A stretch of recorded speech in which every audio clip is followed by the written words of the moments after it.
you? What's popping? You good? So welcome to Swagger's Lifestyle. This is Gbogbo Swagger. Hope you're good. So today is going to be a very wonderful and interesting time because it is an experience-based discussion. Your happiness is also your responsibility. Your happiness does not depend solely on your spouse. Welcome to Swagger's Lifestyle. So we had a wonderful live session concerning the dramatic increase in divorce rates. And we had one of our viewers actually contact us to say, I want to say my story. So today we are actually going to listen to his story firsthand. And I know that at the end of this discussion, we'll get to learn one or two things that will help us in the journey called marriage. So welcome to our show. Thank you so much, Gbogbo Swagger. Thank you for coming. My name is Mustafa Ahmed. I'm a business consultant, a businessman, a life coach, and also a Scrum Master. Thank you for having me. Thank you for coming.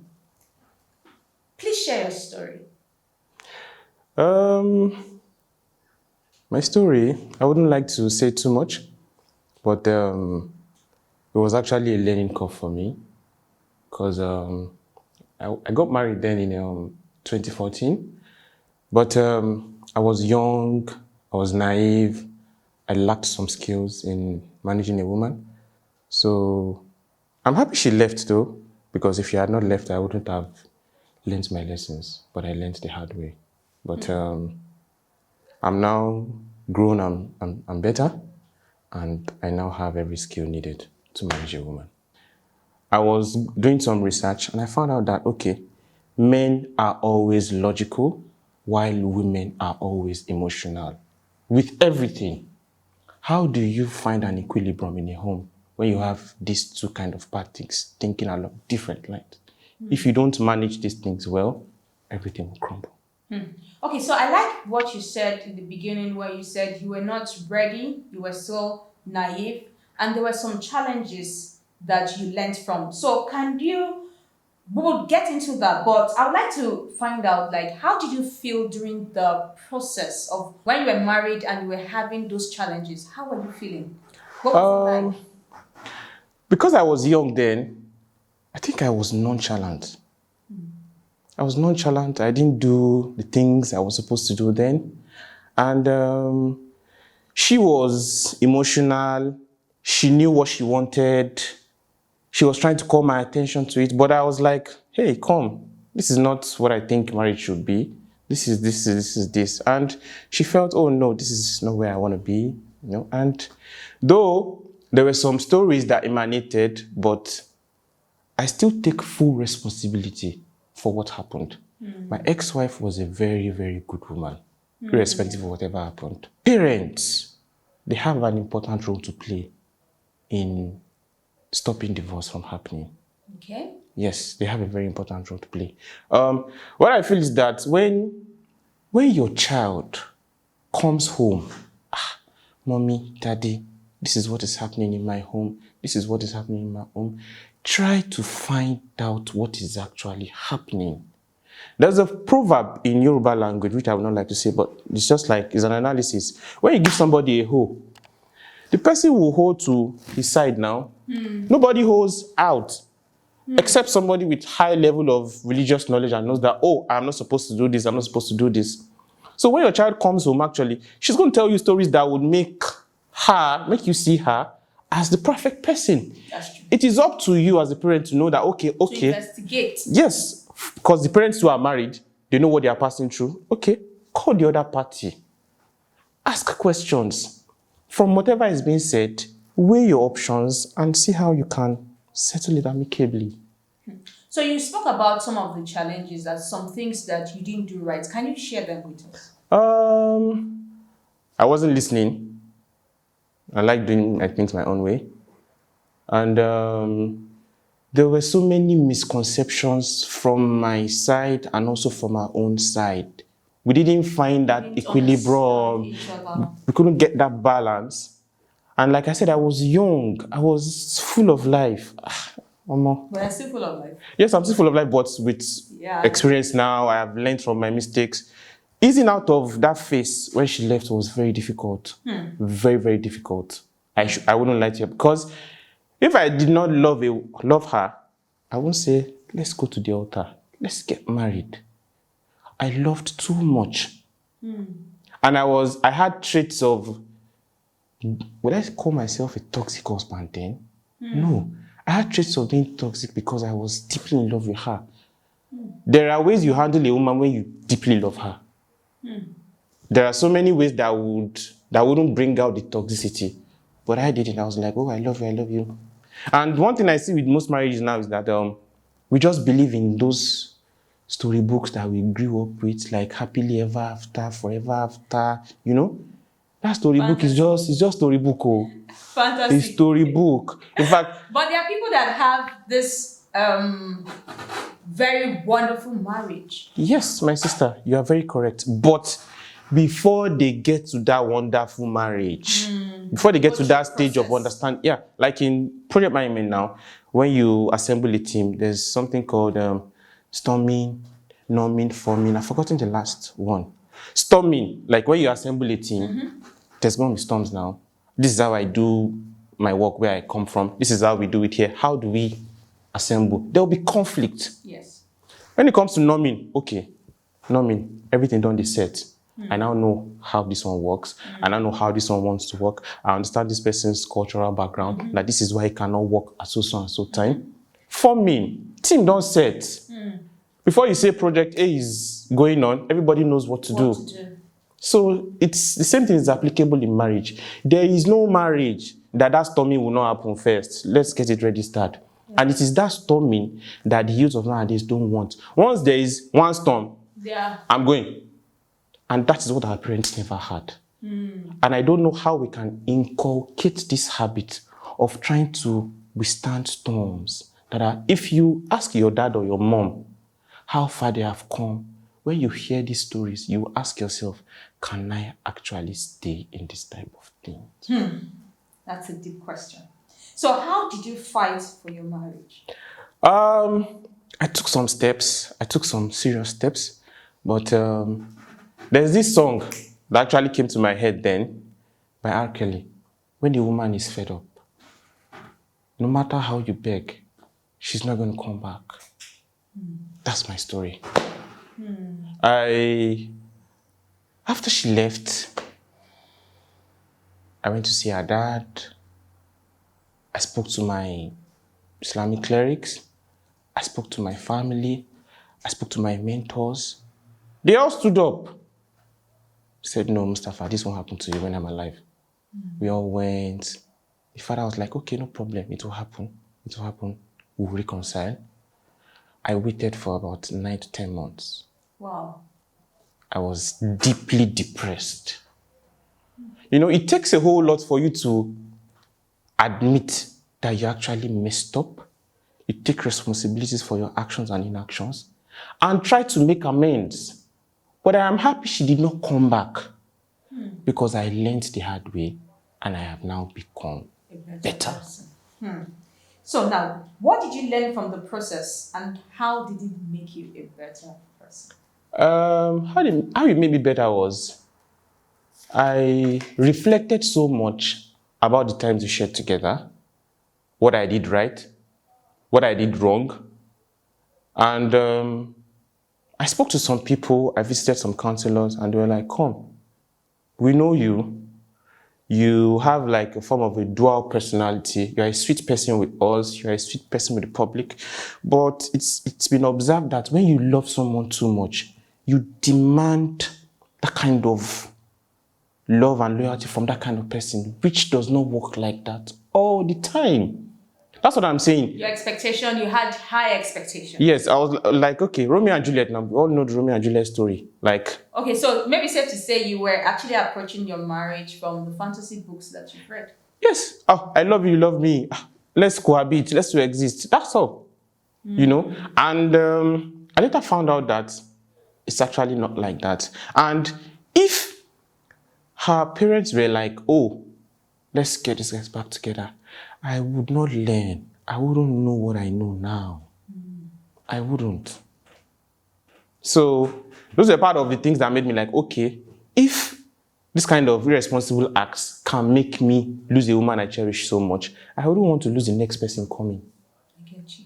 Yes, so So now, that's just it. is it like how did it start? How did the problems and challenges start in the marriage? Is it because maybe you had issues that you did not maybe face or solve? You had lots of issues that you swept under the carpet, or where was the starting point? Number one was I would like to say finance, peer pressure, um, not having an independent mind of your own. I wouldn't say I was wrong all through. No. It takes two to tango. yeah, it takes tango. You can't, and it takes two people to make a thing work. That's true. If we are married, and just like I told you, I'm trying to look for peace and reconciliation, and you are saying you don't want, would the marriage hold? It won't hold. So it takes two people. So, but for me, whatever it is past. She's a very fantastic individual. She's a very good person. I wouldn't lie to you about that. But I take full responsibility for whatever happened. Yeah, so. So, what did you do wrong that you would have done better? I could have listened more. I would have supported her more, given her some responsibilities. I think I would have handled some situations that emanated in the marriage better. Like I would have been more patient. I wouldn't have been naive. I wouldn't have been nonchalant about some things. You know, sometimes as men, we are just, once you provide for the family. You feel that is all you've done. Thank you very much. You feel like you have done everything. You should be thanking me and providing. And it's way beyond that. Yes, it's way beyond that. It's way beyond that. And just like I said, we youths of nowadays, we are not built for tough times. Because there's no success comes without tough times. If only we are ready. Correct. Yes, so you do I do today, and in 1 month you are not doing it again. You think marriage is a joke? I can't take this no more. Yeah, do you think it's a joke? No, it's not a joke. Not. And just like I was saying earlier, some behaviors that men actually exhibit, some characters, will be as a result of the character the other party is exhibiting. For those that do not understand how to manage such situations, you need that technical know-how. It's not just, I love you, let's cohabit, blah, blah, blah. No, you must know when to talk, when to keep quiet, how to correct your woman, how to assist her, how to support her, all these things. You must know when to be firm. You must know when to ignore. You must know when to treat some issues that are coming up. You must know the time that, by this time, my wife is much more receptive. Things like for some couples now, it is after sex, they iron out issues. For some couple, it is late nights. For some, it's during their drive out. For some, it's during their vacations. Some during picnics. So you need to study your spouse, know how to get him or her. So we've come to our opinion poll. It is not your spouse's job to give you happily ever after. You build a happy ending together with love and effort. What do you think about that? Yeah, it's a nice quote. I believe in that. It takes two of you to make it work now. Love and effort. Yes. Because I love you doesn't mean I won't irritate you or you won't irritate me. Yes. It takes effort to see that thing that made me want to spend my forever with you, made me decide, my forever is with this person. Once you see that thing every day, then the effort will come. Effort means not giving up. Yeah. Even in worst case scenarios. Okay, let me give you this story now. We all know that fertility issues are coming up gradually now.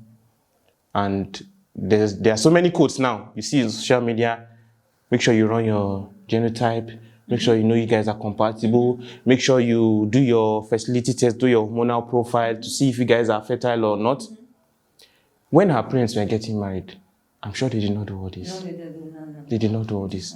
Now, them not doing all this, they were ready that, whatever comes, we face it. I'm not saying you should go and marry ASASO. No. But when it comes to stuff like this, like I posted a comment the other day, for better, for worse, it's not just by mouth. I think our religious bodies, our counselors, they should lay much more emphasis of what for better for worse worse means. Yes. So concerning our opinion poll, please drop your comments in the comment section and let's interact. I love actually reading your comments and I love responding to them. So now, question for you. When we do all these tests, the hormonal balance, the fertility and all of that, and then we see one spouse has an issue, so is that the end of the marriage? That's the same thing I've been trying to highlight. It's better when you run those tests before marriage, but physiological changes can occur. You might do a test before marriage now, it shows you guys are fine, and 2 months into the marriage, you run another test, there's a defect. What do? Do you walk away? Do you pull through? These are the questions we need to ask our teaming youths. This is the real. Most cases of divorce comes up with after domestic violence, fertility issues. Every other thing for me is secondary. 2 primary things that are reasons for divorce now: fertility issues and what did I say earlier? Domestic violence. Domestic violence. Those 2. So now, I'm sure we have older ones, we have most of our parents that had fertility issues, but with faith and trust in God, after some few years, it happened. They had their child.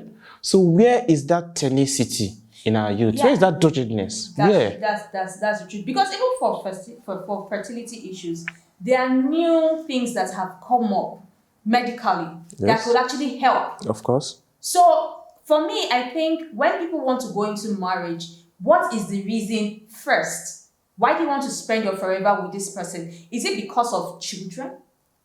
So if you've ironed the reason out, so you know that it has to be child, nothing. Then if he has a child, he has an issue, you know that, okay, am I ready to wait and, go all through, test the waters with this person till probably child comes? Still the same thing Candy Musa said in one of the videos I saw. Objective matters. Okay, my peers are getting married. Must you get married? You must actually align. Maybe your husband to be wants just a boy and a girl, and you want 4 kids, and he's even looking at, okay, I want to relocate, I want to so and so, and you are trying to, you want everything here back home. You guys have to look for that balance. If you don't get that balance, you guys are all walking on a lie, because sooner or later, everything will crumble. The way you put it, everything will crumble. Yes, so you must gesticulate. Everything will crumble. So going back to our conversation, how were you able to face the public, friends and family after your divorce? I think we have a huge problem in this part of the world. Just the same way people stigmatize people that have gone through rape, domestic violence. A failed marriage is not the end of the world. But for me, the stigma will not even work at all. It's a learning curve. We learn every day. Failure is a route to success. Yeah. If you don't fail sometimes, how will you be successful? I had a failed marriage. I'm still climbing the ladder to be successful. By the time I am successful, when I look back, oh God, thank you so much. I never knew this disappointment was a huge blessing. I never even thought she could even walk away. So what I did then was, I'm a Muslim. I'm a practicing Muslim.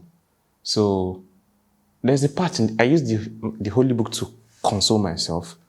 In as much as I felt I offended my ex-wife.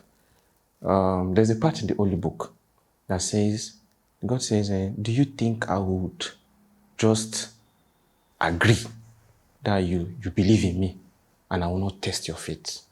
I won't give you trials. I won't give you tribulations. That was the first consolation for me. Then, secondly, there's a part in the Holy Book that says, God tests whom he loves the most. When you know God loves you and you see that test, it will console you. In as much as you are in pain. Okay, God loves me. And now, I didn't see it then that God loved me. It's now. Because I have learned. Because if she had come back, I still will not learn. I will still misbehave because I was young.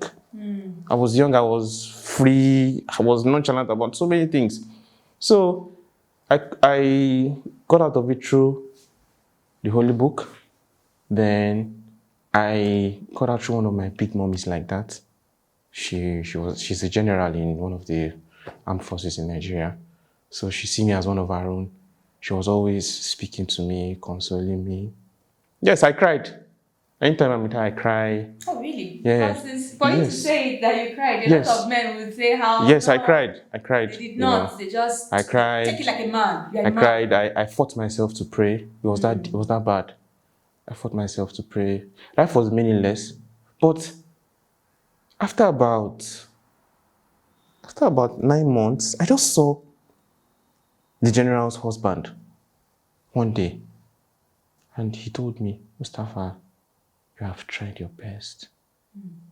Don't worry. You'll be fine. And those words were like, somebody just lifted a stone out of my heart and dropped it. And that was all. So you've been able to heal from that process. Yes, Have you been able to reach out to her, speak to her, and all of that? Just like I said, women are emotional. And I still take responsibility for everything that happened. Even though she wasn't a perfect person, I take full responsibility. 2 or 3 years ago, I still remember her birthday. Yes. Somebody you love, you can't just forget the person's birthday. You can't forget the date you got married. You can't forget so many things. Sometimes it will prick your mind. So, I think her birthday 3 or 4 years ago, I tried to pull a call across because I still have her phone number in my head. So, I think she didn't pick. Okay, problem, it's fine. So that was all. So. This is so emotional. Oh my days. Okay, so yeah, as in hearing this, I'm just feeling your pain, and all of that emotions, and yeah. So, what is your advice to people going through a troubled marriage? Okay. First of all, talk to God.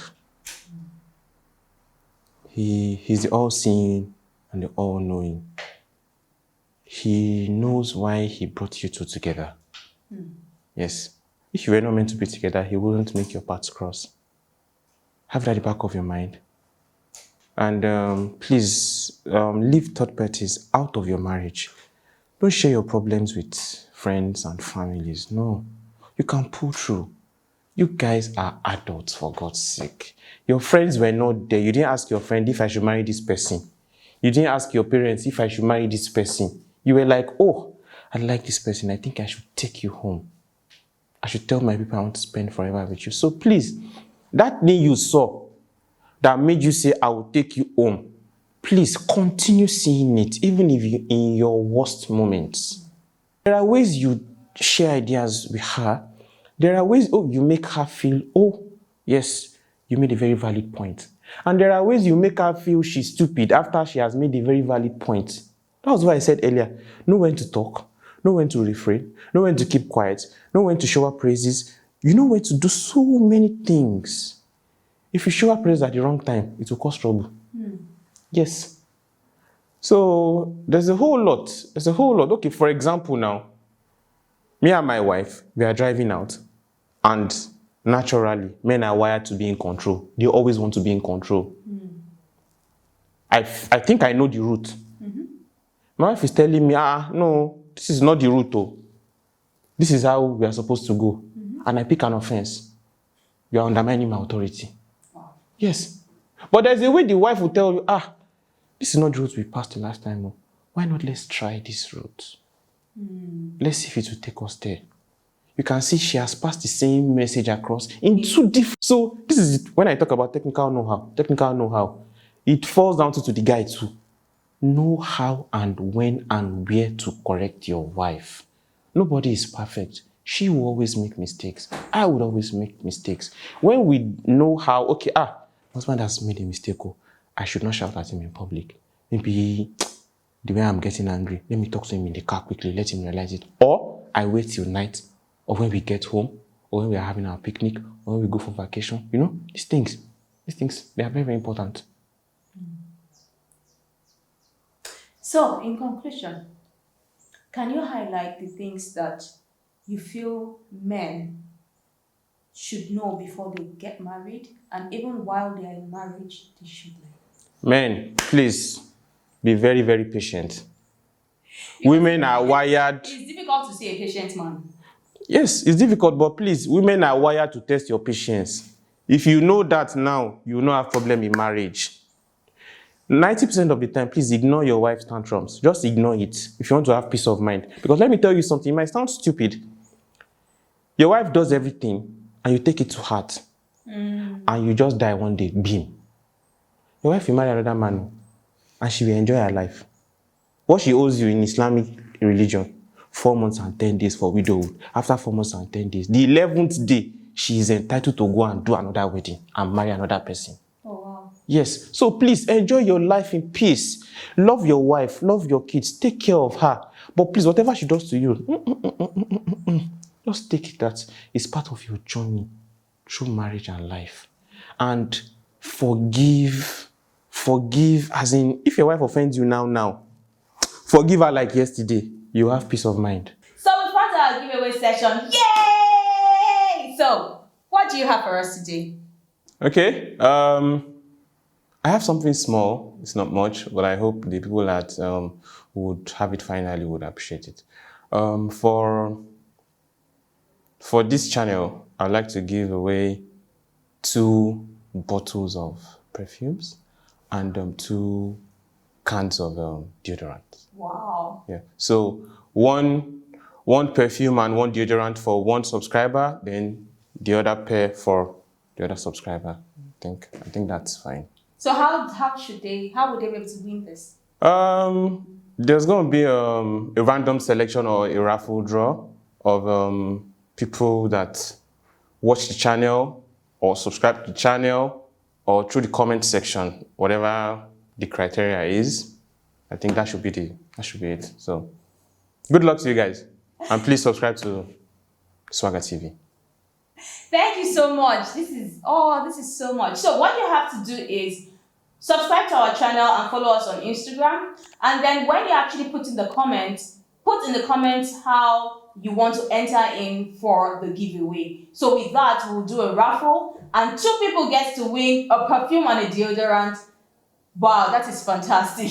Thank you so very much. Hello and welcome back. Hope you had fun. Well, I wouldn't say fun because it was a very emotional discussion for me. One thing that I'm taking away from here is, as much as possible, when you are saying I do, know that it is for what? For better and for worse. And also, take counseling seriously. Take counseling seriously. Another thing he said, patience is key. Learn to be patient. So, I would love to read from you. Drop your comments in the comment section. Do not forget to share this video with your network. Do not forget to subscribe. And do not forget to share. Till I come away next time, stay true to yourself. Be good. Patience is key. This is Gbogbo Swagger, and this is Swagger's Lifestyle.